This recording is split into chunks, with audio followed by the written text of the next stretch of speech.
بچپن کی تربیت ہے سب سے زیادہ جو مضبوط اور دماغ کے اوپر یوں کہہ لیں کہ نقش رہتی ہے، وہ بچپن کی تربیت ہے۔ جو کہا گیا نا کہ وہ بچپن کا علم ایسے ہے جیسے پتھر کے اوپر نقش ہے، تو بچپن میں جو تربیت دے دی جائے۔ میں نے بہت سارے لوگوں کو دیکھا ہے، میں کل ایک کتاب پڑھ رہا تھا، وہ کتاب ایک سیاست دان کے بارے میں،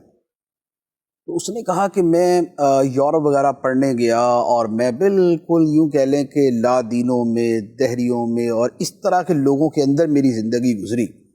اور وہاں کا جو ماحول بے حیائی کے اعتبار سے بھی اور عقیدے کے اعتبار سے بھی وہ تباہ کن تھا۔ لیکن مجھے وہاں پر جو بے دینی سے اور دہریت سے اور لادینیت سے روک کے رکھا، وہ میری والدہ کی اس تربیت نے روک کے رکھا جو وہ بچپن کے اندر مجھے دیا کرتی تھی۔ ماشاءاللہ۔ بچپن کے اندر روزانہ سونے سے پہلے وہ مجھے انبیاء علیہم الصلاۃ والسلام کے واقعہ سناتی تھی، وہ مجھے اولیاء کرام کے حالات بتاتی تھی، وہ روزانہ کوئی نہ کوئی صورت پڑھ کے میرے اوپر دم کیا کرتی تھی، اور وہ مجھے نماز اور روزے اور اس طرح کی چیزوں کا بتایا کرتی تھی۔ تو اب اس کا کہنا ہے کہ میرے جیسے اور پتہ نہیں کتنے گئے اور وہ دین سے نکل گئے،